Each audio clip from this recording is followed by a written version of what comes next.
ಸಿದ್ದರಾಮಯ್ಯನವರು ಕರ್ನಾಟಕದ ಮುಖ್ಯಮಂತ್ರಿ ಆಗಿದ್ದು ಬಹುದೊಡ್ಡ ಅನುಭವ ಇರುವಂಥ ರಾಜಕಾರಣಿಗಳು. ಹಿಂದೆ ಯಡಿಯೂರಪ್ಪನವರು ಮುಖ್ಯಮಂತ್ರಿ ಆಗಿದ್ದಾಗ ಸೈಟ್ ವಾಪಸ್ ಕೊಟ್ಟಿದ್ದು ತಪ್ಪನ್ನು ಒಪ್ಪಿಕೊಂಡಂತೆ ಅಂತ ಅವರ ಅವತ್ತಿನ ಹೇಳಿಕೆಯನ್ನು ಕೂಡ ಇವತ್ತು ಗಮನಿಸಬಹುದಂಥ ಸ್ಥಿತಿಯಲ್ಲಿ ನಾವೆಲ್ಲ ಇದ್ದೇವೆ. ಹಾಗಾಗಿ ಅವರ ಮನೆಯವರು ಕೊಟ್ಟಿರುವಂಥ ಸೈಟ್ಗಳು ತಮ್ಮ ಪ್ರಮಾದವನ್ನು ಒಪ್ಪಿಕೊಂಡಂತೆ ಅಂತ ಹೇಳಿ ಅವರು ಹಿಂದೆ ಕೊಟ್ಟಿರುವಂಥ ಹೇಳಿಕೆಯನ್ನು ಅರ್ಥೈಸಿಕೊಳ್ಬೇಕಾದಂಥ ಅನಿವಾರ್ಯ ಸ್ಥಿತಿಯಲ್ಲಿ ಇವತ್ತು ಕರ್ನಾಟಕ ರಾಜ್ಯ ಇದೆ. ನನಗನ್ನಿಸುತ್ತೆ ಸಿದ್ದರಾಮಯ್ಯನವರ ರಾಜಕಾರಣದ ಅನುಭವದ ಆಧಾರದಲ್ಲಿ ಇಷ್ಟೊಂದು ಸಂದಿಗ್ಧ ಪರಿಸ್ಥಿತಿಯಲ್ಲಿ ಅಧಿಕಾರದಲ್ಲಿ ಮುಂದುವರಿಯುವುದು ಬಹುದೊಡ್ಡ ಕರ್ನಾಟಕದ ಜನ ಭಾವಿಸ್ತಾರೆ. ಆ ಹಿನ್ನೆಲೆಯಲ್ಲಿ ನಮ್ಮ ಯೋಚನೆ ಇರೋದು, ಹಿಂದೆ ಯಡಿಯೂರಪ್ಪನವರ ಬಗ್ಗೆ ಭೂಮಿ ಹಿಂದಿರಿಸಿದ್ದಾರೆ ಅಂತೇಳಿ ಆರೋಪ ಮಾಡಿರುವಂಥ ಸಿದ್ದರಾಮಯ್ಯನವರು ಇಂದು ಅವರಿಗೆ ಸಂಬಂಧಪಟ್ಟಂಥ ಮೂಡಾ ಪ್ರಕರಣದಲ್ಲಿ ಭೂಮಿಯನ್ನು ಹಿಂದಿರಿಸಿದಾಗ ಯಡಿಯೂರಪ್ಪನವರ ಬಗ್ಗೆ ಹೇಳಿಕೆಯ ನಿರ್ಧಾರವನ್ನು ಇಂದೂ ಕೂಡ ಅವರು ತಗೊಳ್ತಾರೆ ಅನ್ನೋದು ನಮ್ಮ ಭಾವನೆ.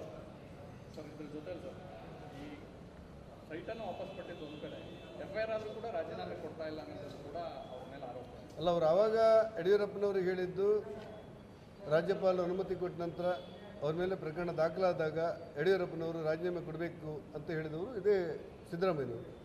ಇವತ್ತು ಇದೇ ಸಿದ್ದರಾಮಯ್ಯನವರು ತಮ್ಮ ನಿರ್ಧಾರವನ್ನು ತೆಗೊಳ್ತಾರೆ ಅಂತ ಇಡೀ ರಾಜ್ಯ ಭಾವಿಸ್ತದೆ ಅಂತ ನಮ್ಮ ಭಾವನೆ.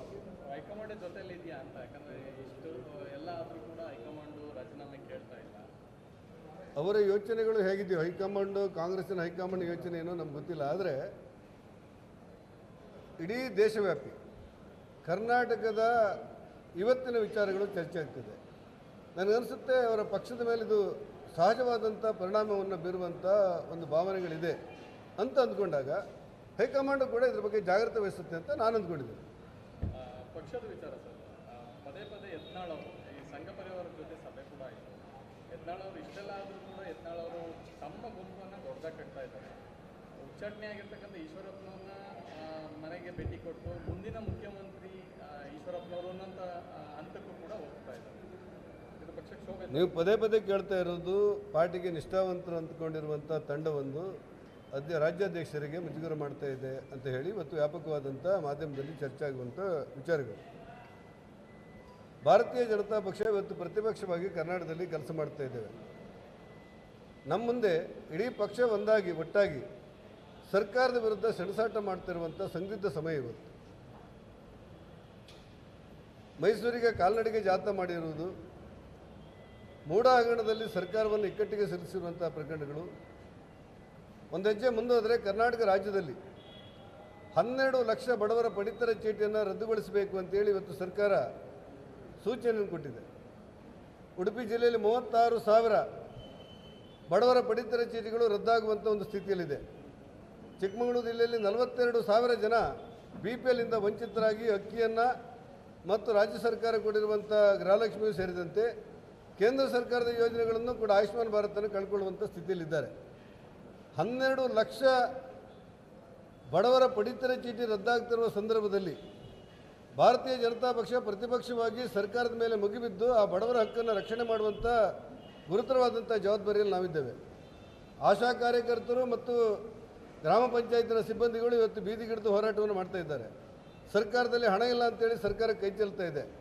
ಒಂದೇ ಒಂದು ಅಭಿವೃದ್ಧಿ ಕೆಲಸಗಳಾಗ್ತಾ ಇಲ್ಲ ಅಂತೇಳಿ ಕಾಂಗ್ರೆಸ್ಸಿನ ಶಾಸಕರೇ ದೂರುವಂಥ ಪರಿಸ್ಥಿತಿಗಳಿದೆ. ಇಂಥ ಸಂದರ್ಭದಲ್ಲಿ ನಾವು ಆಂತರಿಕವಾಗಿ ಪಾರ್ಟಿಯಲ್ಲಿ ಚರ್ಚೆ ಮಾಡಬೇಕಾದಂಥ ವಿಚಾರಗಳನ್ನು ನಮ್ಮ ಹಿರಿಯರು ಹೇಳಿರುವಂತೆ 4 ಗೋಡೆಗಳ ಮಧ್ಯೆ ಚರ್ಚೆ ಮಾಡಿ ಸಮಸ್ಯೆಗಳಿದ್ದರೆ ಪರಿಹಾರ ಮಾಡಬೇಕು. ಪರಿವಾರದವರು ಕೂಡ ಮೊನ್ನೆ ಕುಳಿತು ಮಾತಾಡಿರುವುದನ್ನು ಎಲ್ಲ ಗಮನಿಸಿದ್ದಾರೆ. ಆ ಹಿನ್ನೆಲೆಯಲ್ಲಿ ನಾನು ಆಗ್ರಹಪಡಿಸುವುದೇನೆಂದರೆ, ನಮ್ಮೆಲ್ಲ ಆಂತರಿಕ ವಿಚಾರಗಳು ಇವತ್ತು ರಾಜ್ಯಾಧ್ಯಕ್ಷರ ಬಗ್ಗೆ ಒಟ್ಟು ಅಭಿಪ್ರಾಯಗಳಿರುವುದಿಷ್ಟೇ. ರಾಜ್ಯಾಧ್ಯಕ್ಷ ವಿಜಯೇಂದ್ರನವರನ್ನು ಹೈಕಮಾಂಡೇ ನೇಮಿಸಿರುವುದು. ಹೈಕಮಾಂಡಿಗೆ ಗೌರವ ಕೊಡುವ ನಾವೆಲ್ಲರೂ ಕೂಡ ರಾಜ್ಯಾಧ್ಯಕ್ಷರನ್ನು ಗೌರವಿಸಬೇಕಾದದ್ದು ನಮ್ಮ ಜವಾಬ್ದಾರಿಗಳಲ್ಲಿ ಒಂದು. ಆ ಹಿನ್ನೆಲೆಯಲ್ಲಿ ನಾನು ಎಲ್ಲರಲ್ಲಿ ವಿನಂತಿ ಮಾಡ್ತೇನೆ, ಒಟ್ಟಾಗಿ ಒಂದಾಗಿ ಸಾಗಬೇಕು. ಆಂತರಿಕ ವಿಚಾರಗಳಿದ್ದರೆ ಒಟ್ಟಾಗಿ ಚರ್ಚೆ ಮಾಡಿ ಇದರ ಪರಿಹರಿಸಿಕೊಳ್ಳಿಸಬೇಕು. ಸರ್ಕಾರದ ವಿರುದ್ಧ ಪ್ರತಿಪಕ್ಷವಾಗಿ ಪ್ರಬಲವಾಗಿ ಕೆಲಸ ಮಾಡುವಂಥ ಒಂದು ಗಟ್ಟಿತನಕ್ಕೆ ನಾವೆಲ್ಲ ಒಟ್ಟಾಗಬೇಕು ಅನ್ನೋದು ನನ್ನ ವಿನಂತಿ.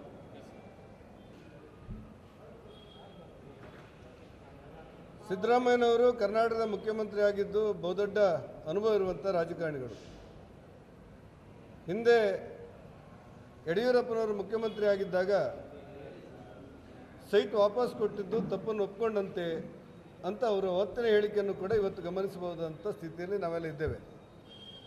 ಹಾಗಾಗಿ ಅವರ ಮನೆಯವರು ಕೊಟ್ಟಿರುವಂಥ ಸೈಟ್ಗಳು ತಮ್ಮ ಪ್ರಮಾದವನ್ನು ಒಪ್ಪಿಕೊಂಡಂತೆ ಅಂತ ಹೇಳಿ ಅವರು ಹಿಂದೆ ಕೊಟ್ಟಿರುವಂಥ ಹೇಳಿಕೆಯನ್ನು ಅರ್ಥೈಸಿಕೊಳ್ಬೇಕಾದಂಥ ಅನಿವಾರ್ಯ ಸ್ಥಿತಿಯಲ್ಲಿ ಇವತ್ತು ಕರ್ನಾಟಕ ರಾಜ್ಯ ಇದೆ. ನನಗನ್ನಿಸುತ್ತೆ ಸಿದ್ದರಾಮಯ್ಯನವರ ರಾಜಕಾರಣದ ಅನುಭವದ ಆಧಾರದಲ್ಲಿ ಇಷ್ಟೊಂದು ಸಂದಿಗ್ಧ ಪರಿಸ್ಥಿತಿಯಲ್ಲಿ ಅಧಿಕಾರದಲ್ಲಿ ಮುಂದುವರಿಯುವುದು ಬಹುನಾಡದ ಜನ ಭಾವಿಸ್ತಾರೆ. ಆ ಹಿನ್ನೆಲೆಯಲ್ಲಿ ನಮ್ಮ ಯೋಚನೆ ಇರೋದು, ಹಿಂದೆ ಯಡಿಯೂರಪ್ಪನವರ ಬಗ್ಗೆ ಭೂಮಿ ಹಿಂದಿರಿಸಿದ್ದಾರೆ ಅಂತೇಳಿ ಆರೋಪ ಮಾಡಿರುವಂಥ ಸಿದ್ದರಾಮಯ್ಯನವರು ಇಂದು ಅವರಿಗೆ ಸಂಬಂಧಪಟ್ಟಂಥ ಮೋಡಾ ಪ್ರಕರಣದಲ್ಲಿ ಭೂಮಿಯನ್ನು ಹಿಂದಿರಿಸಿದಾಗ ಯಡಿಯೂರಪ್ಪನವರ ಬಗ್ಗೆ ಹೇಳಿಕೆಯ ನಿರ್ಧಾರವನ್ನು ಇಂದೂ ಕೂಡ ಅವರು ತಗೊಳ್ತಾರೆ ಅನ್ನೋದು ನಮ್ಮ ಭಾವನೆ.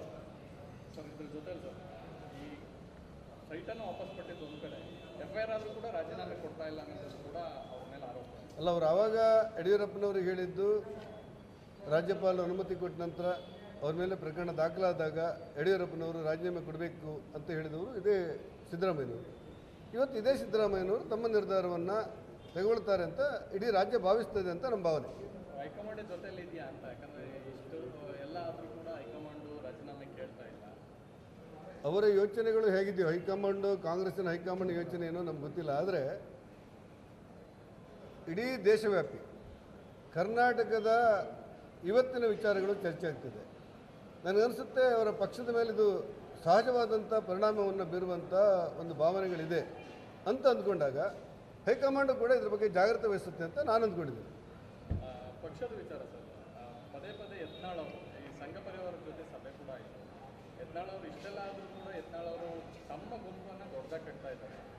ಉಚ್ಚಾಟನೆ ಆಗಿರ್ತಕ್ಕಂಥ ಈಶ್ವರಪ್ಪನವ್ರನ್ನ ಮನೆಗೆ ಭೇಟಿ ಕೊಟ್ಟು ಮುಂದಿನ ಮುಖ್ಯಮಂತ್ರಿ ಈಶ್ವರಪ್ಪನವರು ಅನ್ನೋಂಥ ಹಂತಕ್ಕೂ ಕೂಡ ಹೋಗ್ತಾ ಇದ್ದಾರೆ. ಇದು ಪಕ್ಷಕ್ಕೆ ಶೋಭೆ. ನೀವು ಪದೇ ಪದೇ ಕೇಳ್ತಾ ಇರೋದು ಪಾರ್ಟಿಗೆ ನಿಷ್ಠಾವಂತರು ಅಂದ್ಕೊಂಡಿರುವಂಥ ತಂಡವೊಂದು ರಾಜ್ಯಾಧ್ಯಕ್ಷರಿಗೆ ಮುಜುಗರ ಮಾಡ್ತಾ ಇದೆ ಅಂತ ಹೇಳಿ ಇವತ್ತು ವ್ಯಾಪಕವಾದಂಥ ಮಾಧ್ಯಮದಲ್ಲಿ ಚರ್ಚೆ ಆಗುವಂಥ ವಿಚಾರಗಳು. ಭಾರತೀಯ ಜನತಾ ಪಕ್ಷ ಇವತ್ತು ಪ್ರತಿಪಕ್ಷವಾಗಿ ಕರ್ನಾಟಕದಲ್ಲಿ ಕೆಲಸ ಮಾಡ್ತಾ ಇದ್ದೇವೆ. ನಮ್ಮ ಮುಂದೆ ಇಡೀ ಪಕ್ಷ ಒಂದಾಗಿ ಒಟ್ಟಾಗಿ ಸರ್ಕಾರದ ವಿರುದ್ಧ ಸೆಣಸಾಟ ಮಾಡ್ತಿರುವಂಥ ಸಂದಿಗ್ಧ ಸಮಯ ಇವತ್ತು.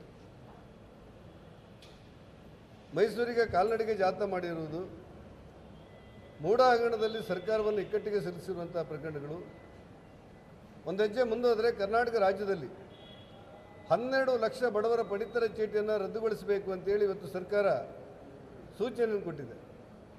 ಉಡುಪಿ ಜಿಲ್ಲೆಯಲ್ಲಿ 36,000 ಬಡವರ ಪಡಿತರ ಚೀಟಿಗಳು ರದ್ದಾಗುವಂಥ ಒಂದು ಸ್ಥಿತಿಯಲ್ಲಿದೆ.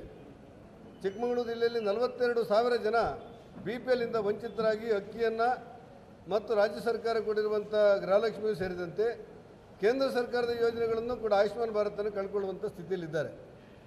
12 ಲಕ್ಷ ಬಡವರ ಪಡಿತರ ಚೀಟಿ ರದ್ದಾಗ್ತಿರುವ ಸಂದರ್ಭದಲ್ಲಿ ಭಾರತೀಯ ಜನತಾ ಪಕ್ಷ ಪ್ರತಿಪಕ್ಷವಾಗಿ ಸರ್ಕಾರದ ಮೇಲೆ ಮುಗಿಬಿದ್ದು ಆ ಬಡವರ ಹಕ್ಕನ್ನು ರಕ್ಷಣೆ ಮಾಡುವಂಥ ಗುರುತರವಾದಂಥ ಜವಾಬ್ದಾರಿಯಲ್ಲಿ ನಾವಿದ್ದೇವೆ. ಆಶಾ ಕಾರ್ಯಕರ್ತರು ಮತ್ತು ಗ್ರಾಮ ಪಂಚಾಯತಿನ ಸಿಬ್ಬಂದಿಗಳು ಇವತ್ತು ಬೀದಿಗಿಡಿದು ಹೋರಾಟವನ್ನು ಮಾಡ್ತಾ ಇದ್ದಾರೆ. ಸರ್ಕಾರದಲ್ಲಿ ಹಣ ಇಲ್ಲ ಅಂತೇಳಿ ಸರ್ಕಾರ ಕೈ ಚೆಲ್ತಾ ಇದೆ. ಒಂದೇ ಒಂದು ಅಭಿವೃದ್ಧಿ ಕೆಲಸಗಳಾಗ್ತಾ ಇಲ್ಲ ಅಂತೇಳಿ ಕಾಂಗ್ರೆಸ್ಸಿನ ಶಾಸಕರೇ ದೂರುವಂಥ ಪರಿಸ್ಥಿತಿಗಳಿದೆ. ಇಂಥ ಸಂದರ್ಭದಲ್ಲಿ ನಾವು ಆಂತರಿಕವಾಗಿ ಪಾರ್ಟಿಯಲ್ಲಿ ಚರ್ಚೆ ಮಾಡಬೇಕಾದಂಥ ವಿಚಾರಗಳನ್ನು ನಮ್ಮ ಹಿರಿಯರು ಹೇಳಿರುವಂತೆ 4 ಗೋಡೆಗಳ ಮಧ್ಯೆ ಚರ್ಚೆ ಮಾಡಿ ಸಮಸ್ಯೆಗಳಿದ್ದರೆ ಪರಿಹಾರ ಮಾಡಬೇಕು. ಪರಿವಾರದವರು ಕೂಡ ಮೊನ್ನೆ ಕುಳಿತು ಮಾತಾಡಿರುವುದನ್ನು ಎಲ್ಲ ಗಮನಿಸಿದ್ದಾರೆ. ಆ ಹಿನ್ನೆಲೆಯಲ್ಲಿ ನಾನು ಆಗ್ರಹಪಡಿಸುವುದೇನೆಂದರೆ, ನಮ್ಮೆಲ್ಲ ಆಂತರಿಕ ವಿಚಾರಗಳು ಇವತ್ತು ರಾಜ್ಯಾಧ್ಯಕ್ಷರ ಬಗ್ಗೆ ಒಟ್ಟು ಅಭಿಪ್ರಾಯಗಳಿರುವುದಿಷ್ಟೇ. ರಾಜ್ಯಾಧ್ಯಕ್ಷ ವಿಜಯೇಂದ್ರನವರನ್ನು ಹೈಕಮಾಂಡೇ ನೇಮಿಸಿರುವುದು. ಹೈಕಮಾಂಡಿಗೆ ಗೌರವ ಕೊಡುವ ನಾವೆಲ್ಲರೂ ಕೂಡ ರಾಜ್ಯಾಧ್ಯಕ್ಷರನ್ನು ಗೌರವಿಸಬೇಕಾದದ್ದು ನಮ್ಮ ಜವಾಬ್ದಾರಿಗಳಲ್ಲಿ ಒಂದು. ಆ ಹಿನ್ನೆಲೆಯಲ್ಲಿ ನಾನು ಎಲ್ಲರಲ್ಲಿ ವಿನಂತಿ ಮಾಡ್ತೇನೆ, ಒಟ್ಟಾಗಿ ಒಂದಾಗಿ ಸಾಗಬೇಕು. ಆಂತರಿಕ ವಿಚಾರಗಳಿದ್ದರೆ ಒಟ್ಟಾಗಿ ಚರ್ಚೆ ಮಾಡಿ ಇದರ ಪರಿಹರಿಸಿಕೊಳ್ಳಿಸಬೇಕು. ಸರ್ಕಾರದ ವಿರುದ್ಧ ಪ್ರತಿಪಕ್ಷವಾಗಿ ಪ್ರಬಲವಾಗಿ ಕೆಲಸ ಮಾಡುವಂಥ ಒಂದು ಗಟ್ಟಿತನಕ್ಕೆ ನಾವೆಲ್ಲ ಒಟ್ಟಾಗಬೇಕು ಅನ್ನೋದು ನನ್ನ ವಿನಂತಿ.